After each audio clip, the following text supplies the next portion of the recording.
Welcome and thank you for joining us on Birth Mother Matters in Adoption with Kelly Rourke-Scary and me, Ron Rains, where we delve into the issues of adoption from every angle of the adoption triad. Do what's best for your kid and for yourself, because if you can't take care of yourself, you're definitely not going to be able to take care of that kid, and that's not fair. And I know that my daughter will be well taken care of with them. Don't have an abortion. Give this child a chance. All I could think about was needing to save my son. My name is Kelly Rourke-Scary. I am the Executive Director, President, and co-founder of Building Arizona Families Adoption Agency, the Donna K. Evans Foundation, and creator of the You Before Me campaign. I have a bachelor's degree in family studies and human development and a master's degree in education with an emphasis in school counseling. I was adopted at the age of 3 days, born to a teen birth mother, raised in a closed adoption, and reunited with my birth mother in 2007. I have worked in the adoption field for over 15 years. And I'm Ron Rains. I've worked in radio since 1999. I was the co-host of 2 successful morning shows in Prescott, Arizona. Now I work for my wife, who's an adoption attorney, and I'm able to combine these 2 great passions and share them on this podcast. Let's talk about the effects of social media on the adoption process. I love social media. You know me. I'm a technological guy. I've got my MySpace going. Friendster is going now. Okay. My Yahoo Messenger. I'm all over it. Your AOL. AOL. Got the disc and everything. Where you can buy extra minutes at the grocery store in the little cards. Remember? Exactly. And they always have the free samples. Here, free 1,000 hours of AOL online. Fast speed. So, yeah, let's get into it. Social media and how it affects adoption. Yeah. So, we're gonna really look at this for adoptive families from their perspective, and we're kind of in the same age group as the other adoptive families. I mean, we're kind of at the end of the age group, probably, certainly. But we're still in the group. We're still technically there, right? Right. And so, there's a lot of new stuff out there. I am just now really learning Instagram and Twitter. And now, Snapchat and TikTok have taken hold. And right. So, to try to stay cool with my teenagers, I am trying to learn some of this. And the look on their faces when I will say something like, okay, I have to go tweet. They will just, they just start laughing because they're like, stop. I got to go make a Twitter. Yeah, exactly. And so, and the TikTok, I don't really get the TikTok. Have you seen it? I kind of know, not very much. Just a very cursory. It's like short videos that people put together, and it's all the rave right now, which I don't understand because they're like 5-second videos most of the time. Yeah, less than a minute. Yeah, it's crazy to me because I guess we've gotten to that point. We talked about it for so long that we're desensitized and our, what is the word I'm looking for? Our short attention span, and they've been talking about this since the 80s. And now it's just getting to where, we got a 5-second video and we lose interest. So it is funny that all that's come to fruition. It is. And the other day, my 17-year-old was talking with one of her friends that's a boy. And but they're just friends. Not boyfriend. And I've never seen somebody Snapchat. So they're Snapchatting back and forth.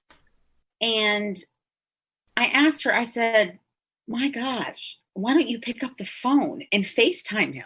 Right. I mean, you make a video and then you send it. And then he makes a video and he sends it back. And then you make a video and send it back. And I'm thinking, wow. It seems like you're expending more energy creating these. But are they looking at it as, okay, I want to portray the perfect image, so let me do this video 4 or 5 times until I say exactly what she is wasn't. It? She wasn't. I don't know if he was, but she wasn't. Okay. Interesting. And the text has always been the same to me too, because you sit there and text back and forth, and what would be a 30-second conversation on the phone. No. I get the texting because you can text as you're doing something else. Okay. That's a fair point.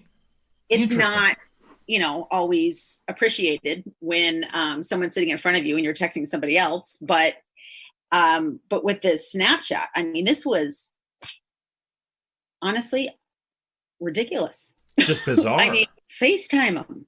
Right. I don't. You would still see their face, and I mean, what did they save the videos? They disappear after a little bit, right? Right. They disappear after you watch them. Yeah. Okay. Yeah. Yeah. I didn't see the relevance at all. It's because we're getting older. You and I. And our Thank you. generation. We're aging out of the club. Wait, I did not say we're getting old. We're getting older. But then again, who isn't, right? Yeah. We're not cool. No, we're not cool or relevant anymore, unfortunately. Well, I look like I just gave you brain freeze. yeah.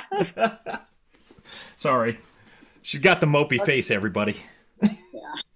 All right. Well, maybe we should do a couple Snapchats, Just so we understand it.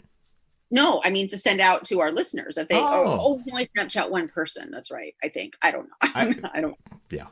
We could Zoom our audience. Do a live. We could do a live. Oh, that'd podcast. be fun. We should try to do that. Okay. That'd be fun.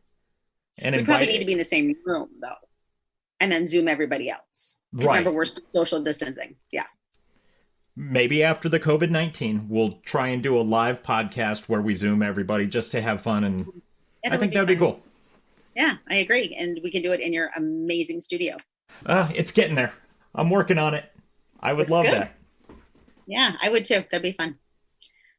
So I wanted to talk about social media because it's so prevalent in society. I mean, you can't go anywhere without hearing it, seeing it, referencing it. Teenagers are jumping from one platform to another, just as I'm beginning to learn Twitter and Instagram. They've moved on. When I say MySpace, they look at me with their mouth open and ask what I'm talking about. And then you say, well, me and my friend Tom, we like MySpace. He's the only friend I have on it. Right. Do you remember Tom? No. When you started MySpace, you had one friend, and it was Tom. It was the founder of the company or whatever. Right. That's right. That's right. Yeah, that's right. And now that they've moved on to Snapchat and TikTok, I can't catch up. Right. I'm with you. I think I gave up years ago, and it doesn't help that, see, your kids are into it, and they're all at the age where they're into it. Maybe it's how I raised my son, but he just doesn't care. He doesn't do Facebook. He doesn't do Twitter. He doesn't do any of it as far as I know. I ought to ask him about like TikTok and the newer ones. Okay, I thought he did do Facebook. He doesn't do it? He's got a profile on there. I don't think he's posted anything in years. I haven't posted anything on my personal Facebook in a long time. Yeah. I just don't have the time to do it. And for what purpose? Right. I mean, look what I'm eating. Yeah. But Facebook eliminated the need for Christmas cards, so I scratched that off the to-do list. Right. You posted all your pictures all year long. What more are you going to do? You don't have to save your own calendar. Facebook tells you when people are having their birthdays. That's helpful. It is kind of nice. And your anniversaries and everything else. So right. Yeah, that's helpful. So for adoptive families, it's important to be cautious when you're using social media because there are some downfalls in incorporating social media and your adoption process, but there's also some amazing aspects of social media as well. For adoptive families looking to connect with a birth mother, maybe get a Google Voice number, an answering or screening service, or setting up a voicemail if you're trying to do an independent adoption. Again, you want to really take precautions because this is where scams can erupt if you don't know how to screen a birth mother and you're trying to go out there on your own. Now, working with an agency is, in my opinion, a safer option, or an adoption attorney, because they can be the one to screen the birth mother and, have the personnel that is trained in working with women who are looking to place their baby for adoption. When adoptive families have their profiles on websites that are not associated with an agency and they're like an independent, website. Do you remember, this is going to make you laugh, the old Penny Saver? Yeah, absolutely. And adoptive families used to put their little ads in there, and it was in Juno too. They did it in Juno in that movie that people think is real. That's right, they did, yeah. And people can do it anywhere, but it again, it's the long and short of it is that you to protect your financial and emotional investment and your family, it is safer to go with an agency. Now, that doesn't mean that you have to exclude social media. So where social media would, working with an agency would really be positive, I think, is if you are looking to fundraise. For example, you have to check with your agency or attorney and make sure that they allow it. But I've seen people do GoFundMe accounts. I've seen people do fundraisers online. I have seen they host like virtual garage sales. I've seen that. We had one family that was a speech pathologist, and in her office, she had like her adoption jar. And so when clients would come in, they would, put some money in her adoption jar. And I think she posted it on Facebook. So she got virtual money too. So things like that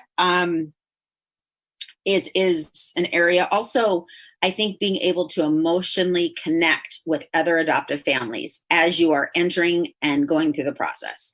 Now, the danger zone with that is that if there's not a monitor on it, you get one bad apple in the bunch, and it can really make things go south quick. If somebody does get burned with the adoption process with one birth mother, and then that, terrifies and scares everybody else who are not, maybe with the same entity, or they're having a totally different experience with a different agency.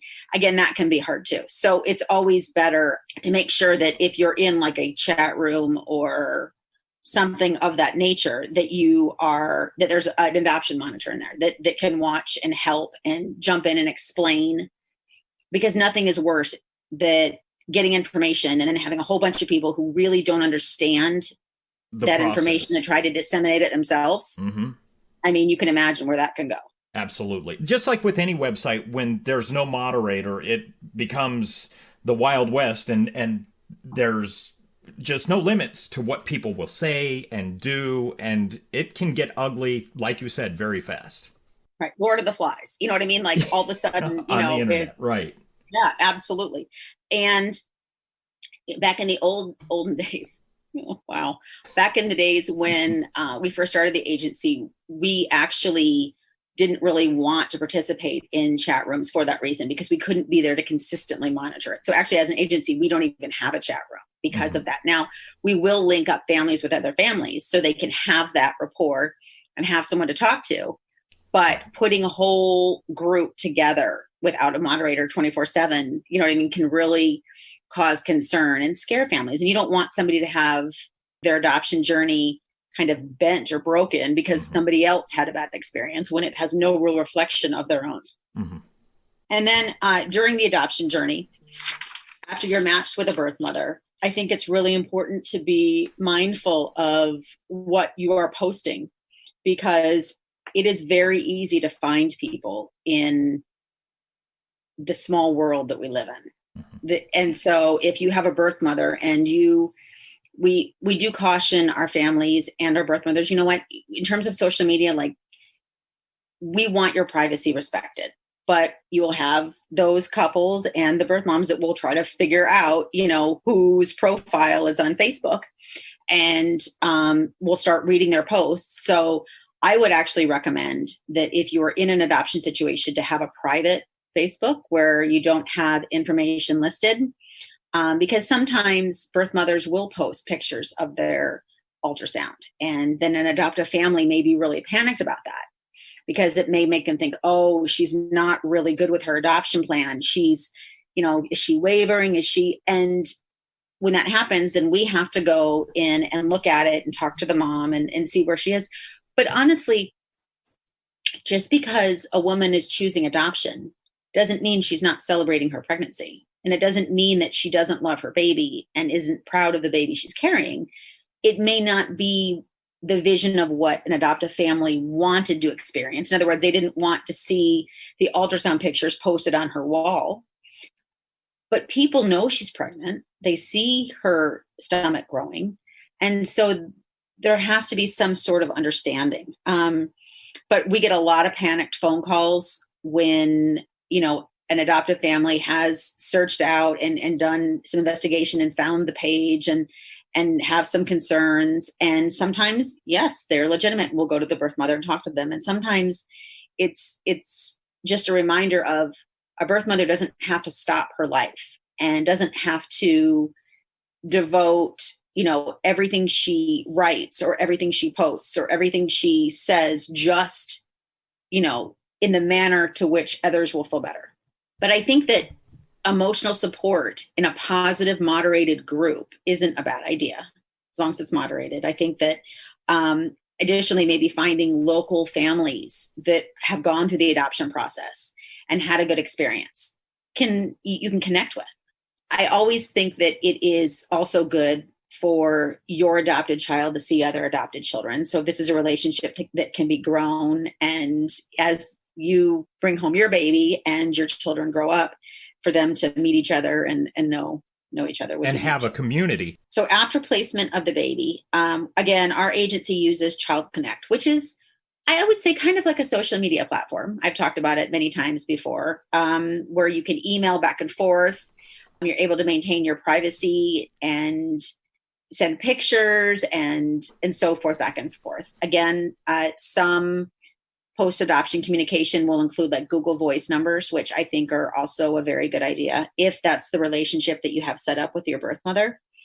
I think the most important thing is to really set the expectation and establish boundaries, though. Right. In any aspect. Because you don't want to, one, not fulfill what you're promising to do prior to placement. And two, you don't want the flip side. You don't want, the expectation to be greater than what you have agreed to.